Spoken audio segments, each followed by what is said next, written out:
Good morning, everyone, and thanks for joining us today on what is day 14 of South Africa's lockdown.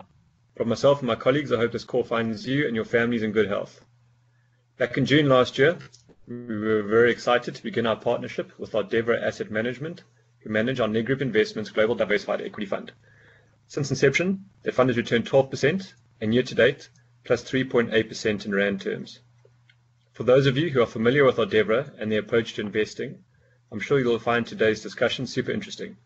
And for those that have not come across the fund before, I hope this may perk your interest in what I believe, and I do stand to be corrected, is the only behavior finance style fund on offer in South Africa. On the line from London, we have Jeremy Lang, who is a co-founder of Ardevra Asset Management and portfolio manager of the Nedgroup Investments Global Diversified Equity Fund. Jeremy, good morning, and thanks for taking the time to speak with us today. Morning, David. I think going straight to it, the one thing I'm particularly interested to hear your thoughts on today is the psychology of the market.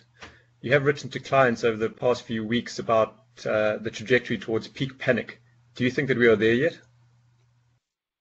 No, I think we're still on the path to peak panic, but there'll be a number of ups and downs, I think, before we get there. And we think that there's still some way to go, partly because of the speed of this crisis and the peculiarities of it.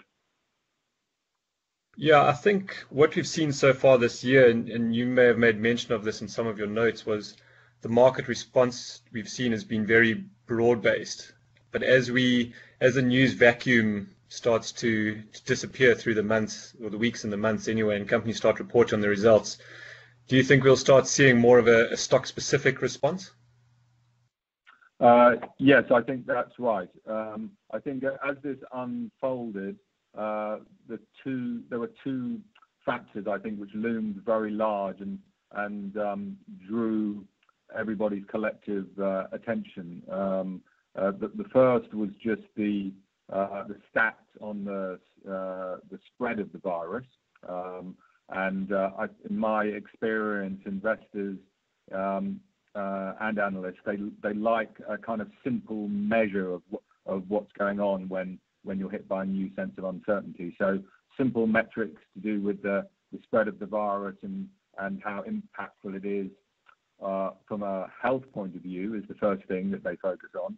And then the next thing is the government and the policy response and the size of that. And those two things are, if you like, the loud information, which then crowd all of the specifics of what's going on at a company level. At a company level, the news that's been coming out has been almost identical regardless of the type of company. And I think that's partly because the regulator in markets has told companies to push out a standard message, which is essentially one of suspending any prediction and guidance, often suspending dividends and stock buybacks, and then just admitting that they don't really know what's going on. So that's why we're in this kind of weird vacuum where just two pieces of news flow dominate everything.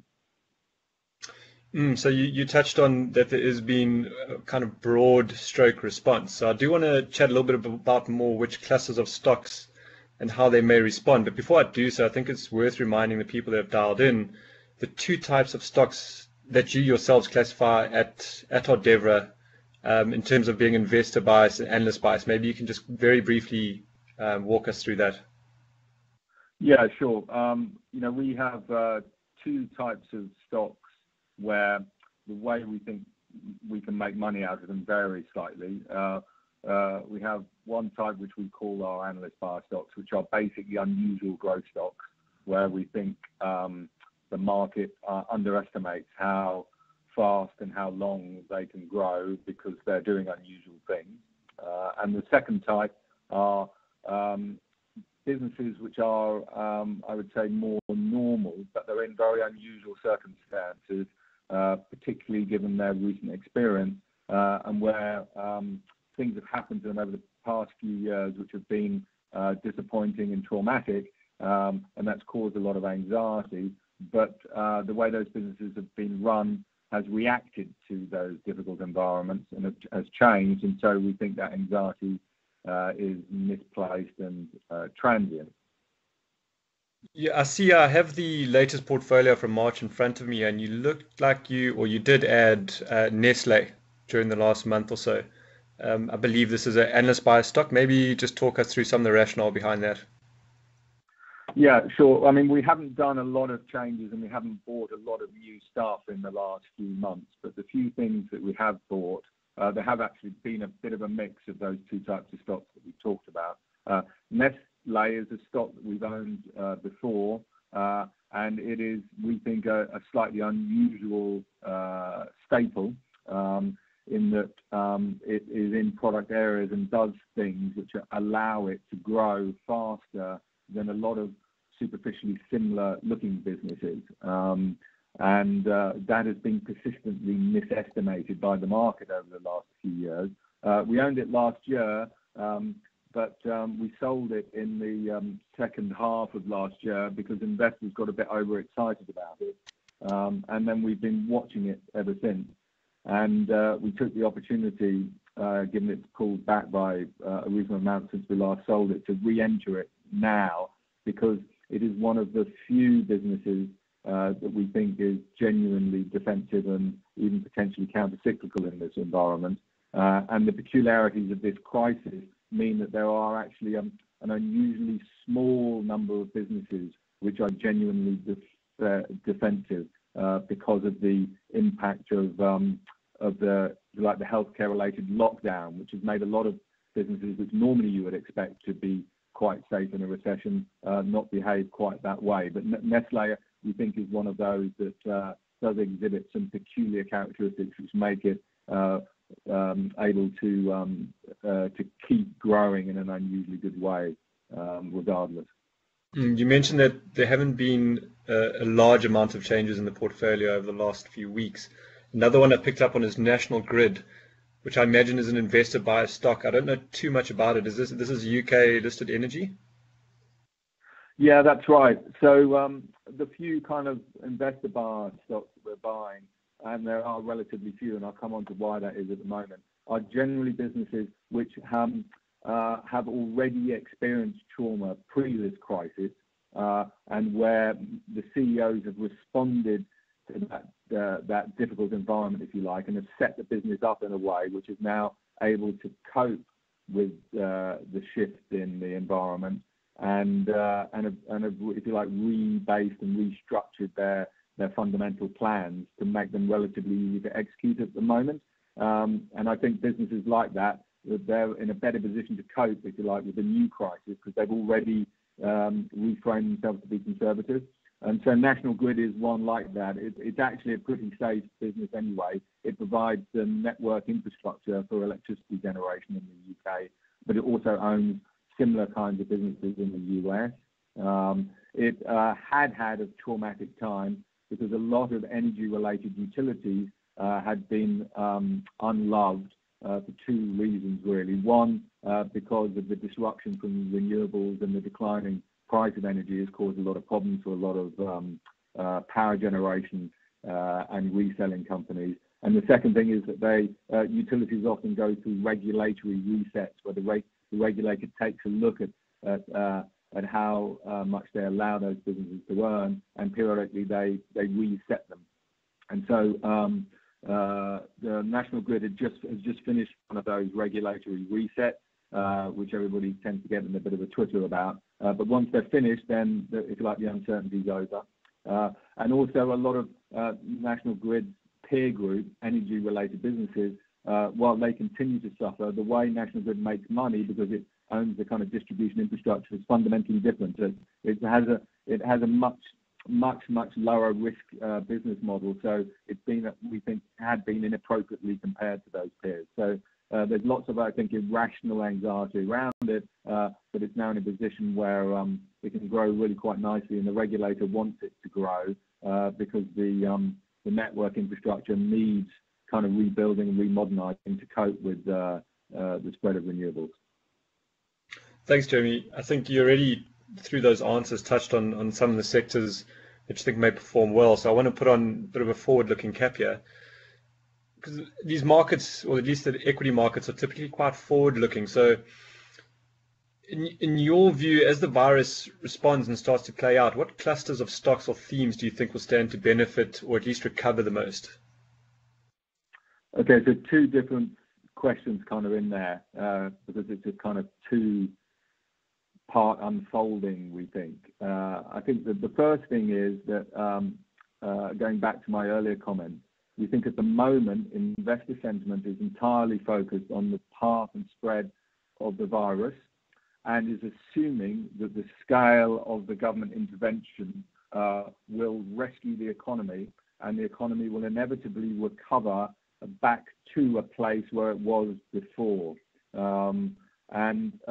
are not so sure that those two things are correct. There is a paradox, I think, in particularly the first thing, the spread of the virus.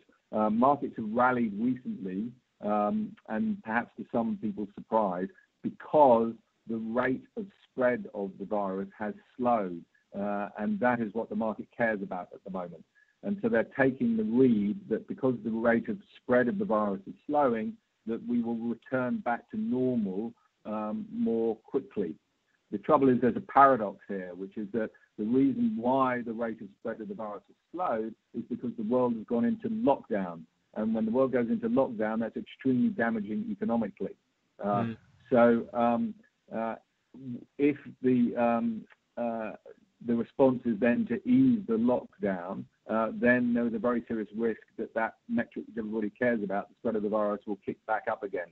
So that is why there's a second stage to this in terms of the fixation of investors, which is they will start to move from worrying about the spread of the virus to worrying about the damage it does on the economy. And we're still very, very early in that. So the first phase is you want businesses that can survive, and if they do get damaged by this lockdown, it won't cause too much damage to them, and they will be able to play the recovery when it happens and how it happens. So those are the genuinely defensive ones.